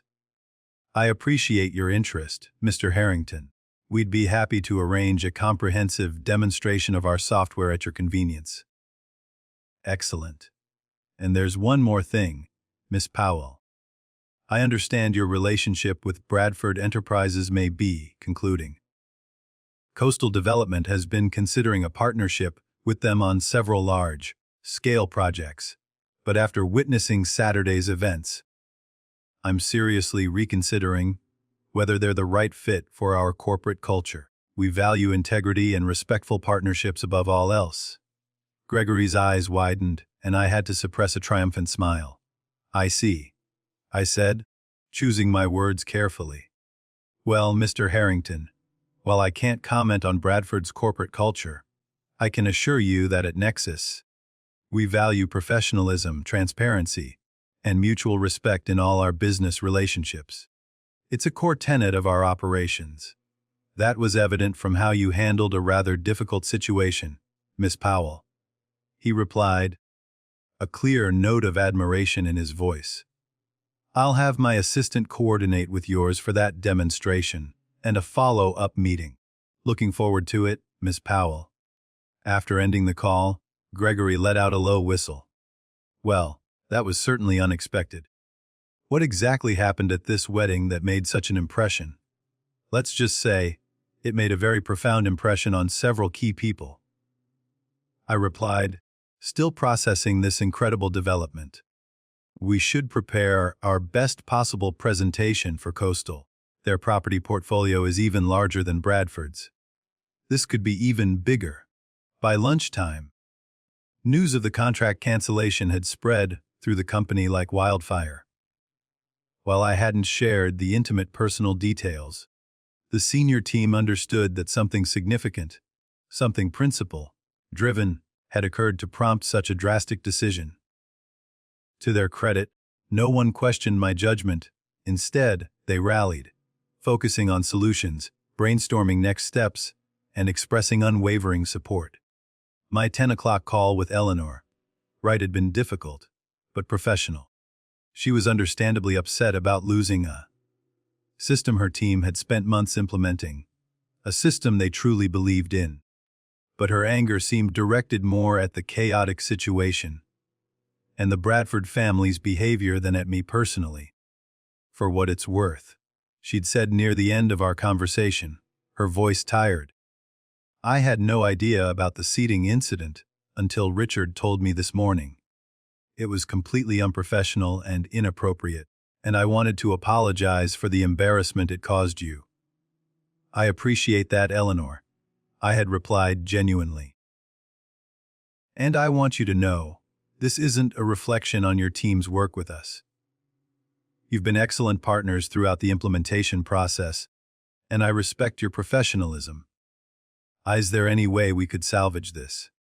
She had asked, a note of desperation in her voice, perhaps with different terms or conditions, or a new management structure. I don't think so, Eleanor. I had replied honestly, my resolve firm. Some lines once crossed can't be uncrossed. Trust, once broken, is incredibly difficult to repair. But I promise we'll do everything possible to ensure a smooth transition to whatever system you choose next. We won't leave you in the lurch. At 3 o'clock, my personal cell phone rang with a number I didn't recognize, an out-of-state area code. Normally, I would let it go to voicemail, but an inexplicable intuition prompted me to answer. Vanessa Powell speaking. Vanessa, this is Diana Powell. Your aunt, your father's sister. I was momentarily speechless. Aunt Diana had been estranged from our family for nearly 20 years. Following some bitter disagreement with my father that was never fully explained to us children, shrouded in whispers and vague accusations. Aunt Diana. I finally managed, my voice filled with surprise. This is unexpected. How did you get my number after all this time? I have my ways, she replied with a hint of amusement, a dry wit I immediately recognized. And I've been keeping tabs on you from a distance, watching your progress. Your success with Nexus is incredibly impressive, though honestly, not surprising to me. You always were the smart one, the one with real drive. Thank you, I said, still confused by this sudden, decades-late contact. But why are you calling now, after all these years? Because I heard about what happened at Scott's wedding. She replied simply, her voice devoid of judgment, only understanding. Word travels fast in certain circles, especially among those who've chosen different paths, and the Bradford family is nothing if not well connected. The story in all its glory made it to me. Oh, I said, not sure how to respond, the audacity of my actions still reverberating. And you called to condemn me. To tell you I'm proud of you, she said firmly, her voice ringing with conviction. Proud that you stood up to the Powell family tradition of favoring the male heir over the female innovator. It's about time someone broke that wretched cycle. What do you mean? I asked, a dawning realization beginning to form. Diana sighed, a sound heavy with old wounds, with decades of suppressed frustration. Vanessa, why do you think I haven't spoken to your father in 20 years? It's the same story, a different generation, but the same underlying dynamic. I built a successful interior design firm in the 80s, back when women weren't exactly welcomed in the construction industry, let alone celebrated. Your grandfather and father decided my business was a cute hobby, and conveniently gave the family construction company entirely to your father, even though I had worked there every summer and holiday since I was 16, pouring my heart and soul into it. They simply dismissed my ambition, my talent, my claim. Sound familiar? The parallels were unmistakable, chillingly precise. I had no idea, I admit it, a wave of understanding washing over me. Dad never really explained why you weren't around. He just said you had a disagreement. Of course he didn't. Diana replied without bitterness, simply stating a fact. It didn't fit the narrative. But I want you to know that what you did, standing up for yourself, for your worth, for your company, that means something, Vanessa. It breaks a pattern that's been insidious in our family for generations. It sets a new precedent. We talked for nearly an hour, a cathartic exchange. Diana filled in crucial gaps in my understanding of our family history, revealing the unspoken rules and hidden resentments that had shaped generations. She shared her own journey of building a thriving business without family support, her own struggles for recognition. By the time we hung up, we had made plans to meet for dinner the following week, a reconnection that felt both surprising and somehow profoundly inevitable. The remainder of the afternoon brought even more unexpected developments. Gerald Winters from Apex Investments, one of the men at the head table, called not just to discuss a potential contract for his company's supply chain needs, but the much more significant possibility of Apex making a strategic investment in Nexus Technologies to fund our ambitious international expansion. Your handling of the Bradford situation showed exactly the kind of principled leadership we look for in investment opportunities, Miss Powell, he explained, his voice confident and clear. Sometimes walking away from the wrong partnership is far more valuable than securing a new one. It speaks volumes about your integrity and discernment. By 5 o'clock, I had instructed our legal team to prepare the official termination paperwork for the Bradford contract, while simultaneously exploring 3 new, incredibly promising potential client relationships that had emerged directly from connections made at the wedding. A surprising, almost poetic turn of events. The irony wasn't lost on me. The very act of walking away had opened doors I hadn't even imagined existed. As I was preparing to leave for the day, my phone buzzed with a text message from Scott. It was the first direct contact since our public confrontation, a tentative, almost vulnerable communication. Need to talk. In person. Just you and me. Tomorrow. Lunch. I stared at the message for a long moment, weighing my response. Despite everything, the decades of favoritism, the recent humiliation, he was still my brother.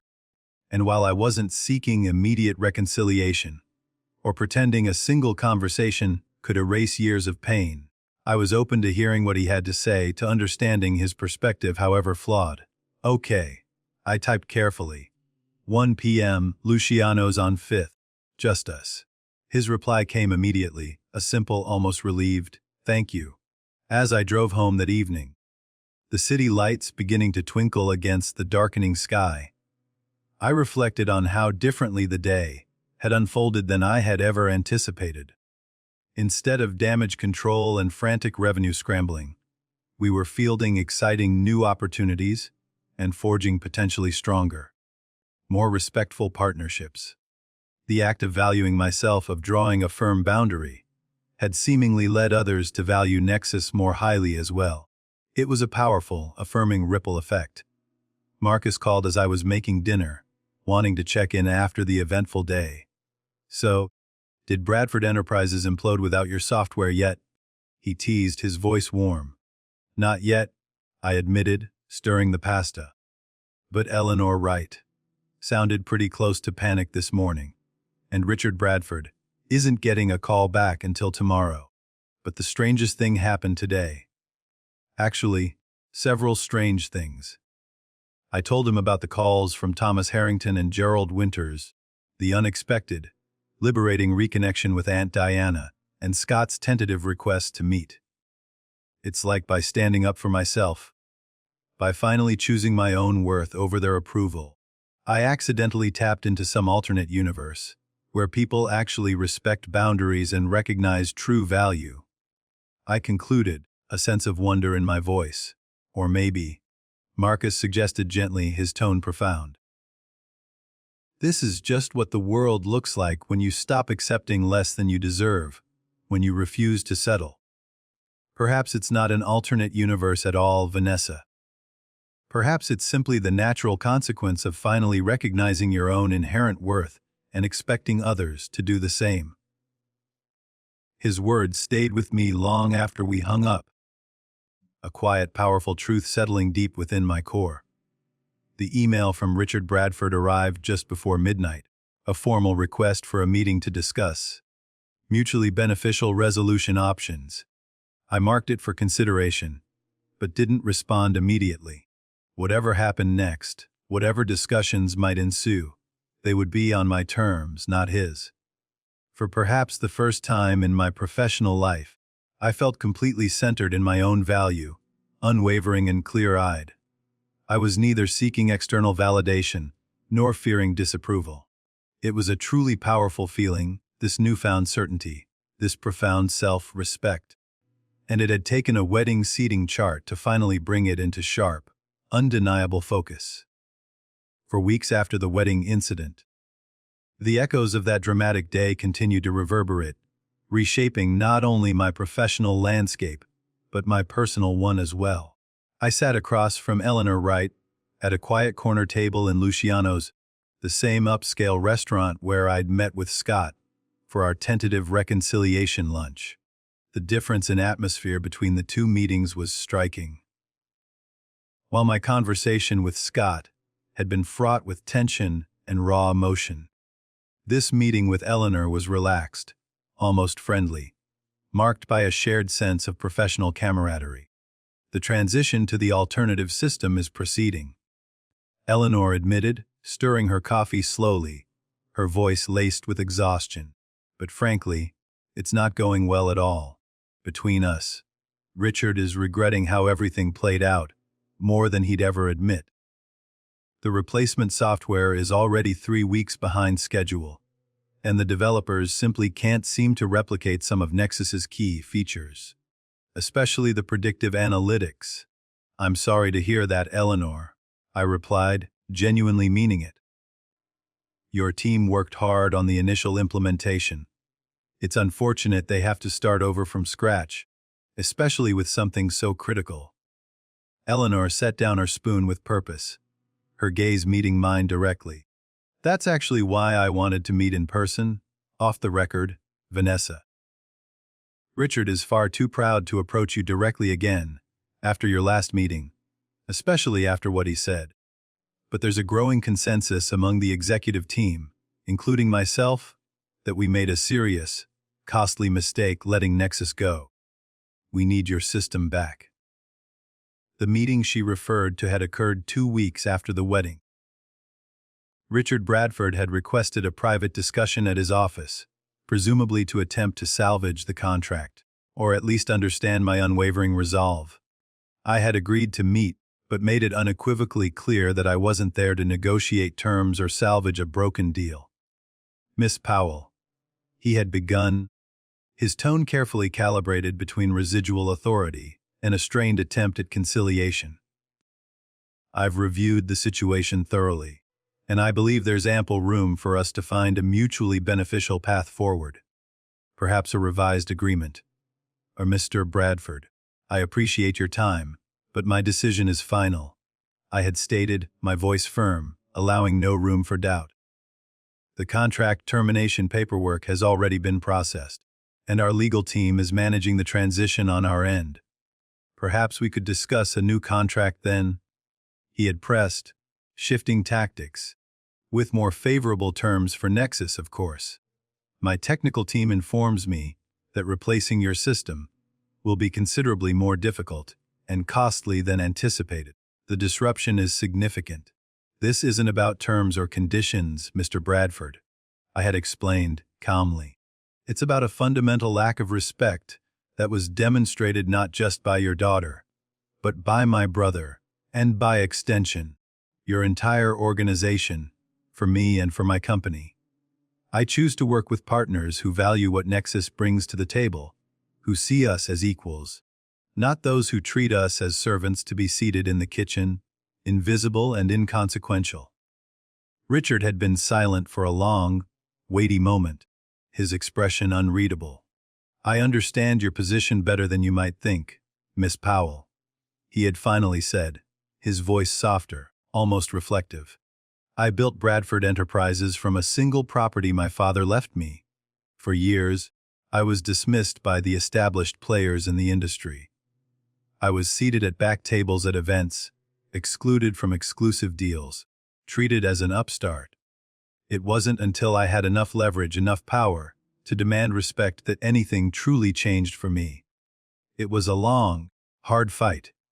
Then you should understand exactly why I can't continue our business relationship. I had replied, meeting his gaze directly, a quiet strength in my voice. You of all people should know that sometimes you have to walk away to maintain your integrity, to maintain your self-worth.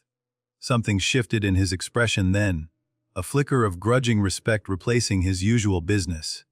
Like facade. Your brother doesn't deserve you, he had said unexpectedly, his voice low.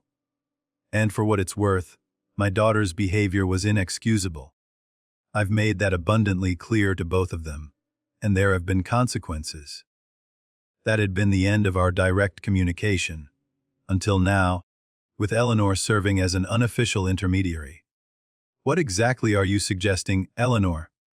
I asked, returning to the present conversation, pulling myself from the memory.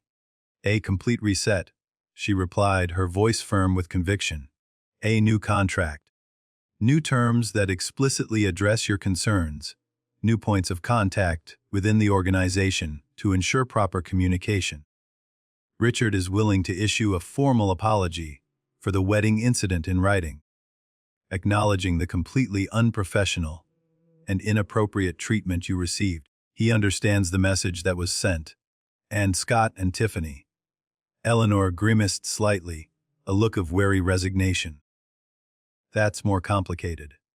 From what I understand, they're having some significant marital adjustments. Tiffany has been removed from any involvement in company affairs for the foreseeable future, at Richard's insistence. He's taking her behavior very seriously. This aligned with what Scott had cautiously shared during our strained lunch meeting at Luciano's.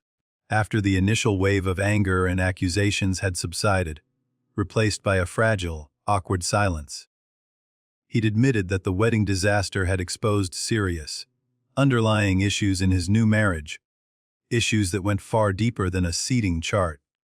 Tiffany was the one who changed the seating chart, Van. He'd confessed, unable to meet my eyes, his voice barely a whisper. She's always been jealous of your success, ever since you started Nexus. Said it made me look bad, made me feel less than, if my sister was more accomplished than me, especially in business. I knew it was wrong, but I didn't stop her. I let her do it. And that's supposed to make it better. I had asked, my voice flat, the pain still raw. That you knew what was happening and chose not to intervene, chose not to defend me. No. He'd replied quietly, his shoulders slumped. It makes it worse. I've spent our entire adult lives trying to maintain this image of myself as the successful one, the one carrying on the Powell legacy. And when you started doing well, really well, building Nexus into something so impressive, I couldn't handle it. It was easier to diminish your accomplishments, to downplay your success, than to admit that you had surpassed me, that you were truly exceptional. I was insecure, Van, and I'm sorry. His honesty had been unexpected. A rare moment of vulnerability from my brother, and in its own way, more meaningful than any polished apology could have been. We weren't magically repaired. The scars of decades of dysfunctional patterns wouldn't heal overnight. But it was a starting point, an acknowledgement of the toxic dynamics that had shaped our relationship for so long. I need to think about it, Eleanor. I told her now, considering Bradford's proposal with renewed objectivity. Nexus has secured several new contracts in the past month, directly because of what happened at the wedding. We're not in the same position we were when we first signed with Bradford. We don't need this contract as desperately. I understand. Eleanor nodded, a glimmer of hope in her eyes. But I hope you'll consider it. Despite everything, our teams worked well together on the technical side. There's a synergy there that's difficult to replicate. I promised to give her an answer within the week, and walked her out to the street, where we parted with a handshake that felt more genuine, more respectful than any interaction I'd had with Bradford Enterprises before the wedding incident. Later that evening, Marcus and I sat on my balcony overlooking the twinkling city skyline, sharing a bottle of wine as I recounted the meeting with Eleanor, the new offer, the complex emotions it stirred. "So, are you considering it?" he asked, swirling the wine in his glass. "Taking Bradford back as a client after all of that?" I swirled the wine in my own glass, considering. "Honestly, I'm not sure. On one hand, it would be undeniably good for Nexus financially. It's a huge, long-term deal. On the other hand, there's something to be said for maintaining boundaries, once they've been established, for not letting people off the hook too easily, after such a blatant display of disrespect." "What does your team think?" Marcus probed. Ever the strategic thinker, Gregory believes we should definitely consider it, but only with significant contractual protections and a substantial increase in fees for the re-engagement. Sarah, however, thinks we should pass and focus on the new clients, who sought us out specifically because of our integrity, because of how we handled the situation. Marcus nodded thoughtfully, listening intently. "And what does Vanessa Powell, the woman who finally stopped accepting less than she deserves, think?" I smiled at his framing of the question, a warmth spreading through me. "She thinks that whatever decision I make needs to come from a place of strength, not insecurity or vindictiveness.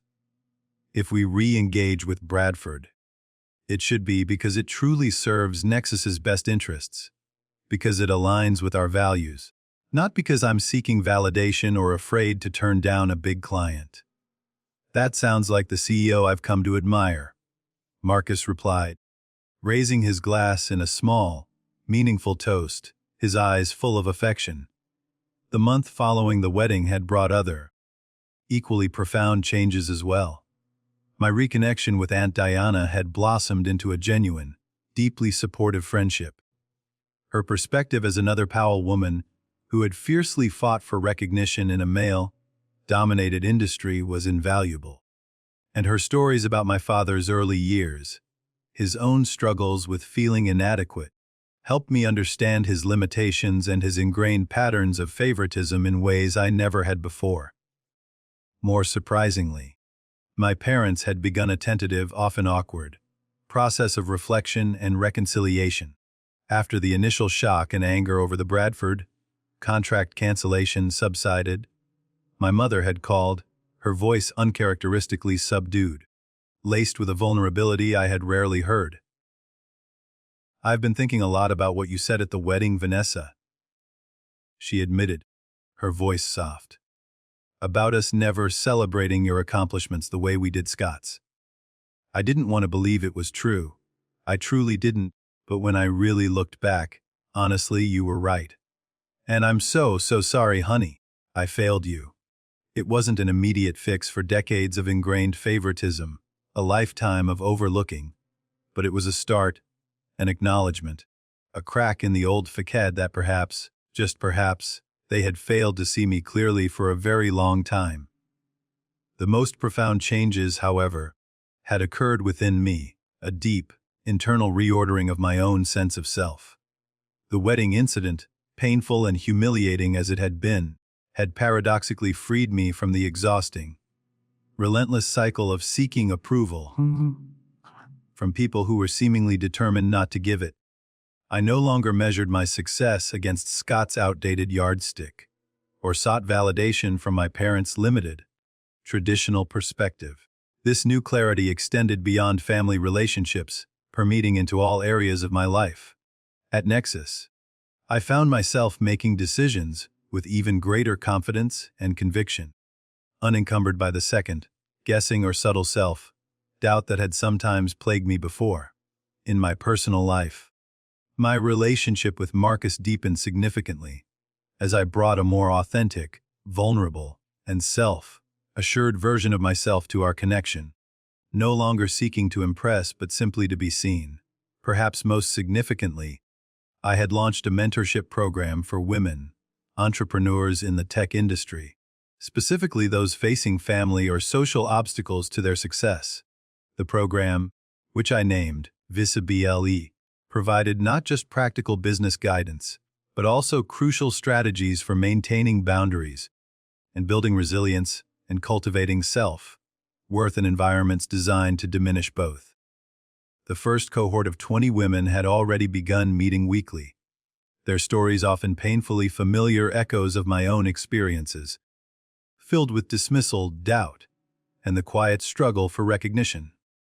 But in helping them navigate their challenges, in empowering them to find their own voices, I found a powerful, unexpected healing from my own past wounds, transforming them into a source of strength. You know what still amazes me? I said to Marcus as the city lights began twinkling below us, transforming the urban landscape into a glittering tapestry. How one moment of finally standing up for myself, one decisive act, created this incredible ripple effect that's still expanding, still changing things. That's how real change works, Vanessa, he replied, drawing me closer. It rarely happens in the big, dramatic, cinematic ways we imagine.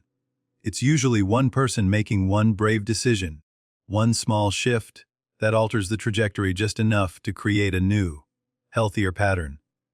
You set a powerful new pattern in motion, not just for yourself, but for others too. As the evening deepened around us, I thought about all the patterns that had been broken, irrevocably altered, in the aftermath of that wedding day. Family patterns of favoritism and silence, business patterns of complacent partnerships, but most importantly, my own internal patterns of accepting less than I deserved, of seeking external validation. Those were the most profound changes of all. The text message from Scott arrived, just as Marcus and I were considering ordering takeout from our favorite Italian place. Dad wants to have dinner next week. Just the family. Says he has something important to discuss. Will you come? I showed the message to Marcus. What do you think? I asked, a hint of trepidation still in my voice, but also a growing sense of control. I think you've earned the right to set the terms for any family engagement. He replied, his gaze warm and reassuring. If you want to go, go. If you don't, don't. Either way, you're doing it from a position of strength now, not obligation or desperation. You're in control. I typed my response carefully, deliberately. I'll be there. But I'm bringing Marcus. He's important to me and I want him there. Scott's reply came moments later, swift and surprisingly accepting. Of course. Mom and Dad will be glad to get to know him better. It wasn't perfect, not by a long shot. The scars of decades of complex family dynamics wouldn't heal overnight, and the process of true reconciliation would be long and arduous. The Bradford contract situation remained unresolved, a lingering professional question mark. Scott and Tiffany were still navigating their new marriage, grappling with its raw, revealed fractures.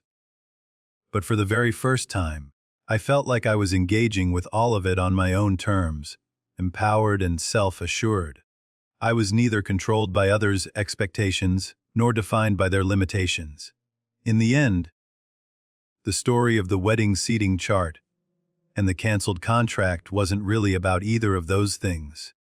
It was about finally recognizing that my value wasn't determined by where others placed me, or by the narratives they chose to construct. It was determined solely by where I chose to stand, and the unwavering conviction with which I stood there. What about you? Have you ever had to stand up to family members who didn't recognize your worth, or walked away from a situation where you weren't being valued properly, either personally or professionally? Share your experience in the comments below. Sometimes the hardest boundaries to set are with the people closest to us. Those we're conditioned to prioritize, but as I learned, they can also be the most transformative, the most liberating. Don't forget to like this video if it resonated with you. Subscribe for more stories about standing in your power and claiming your worth, and share it with someone who might need a reminder of their own inherent value today. Thank you for listening. And remember, you deserve a seat at the table, a prominent place. And you absolutely have the power to walk away. if others don't recognize that fundamental truth.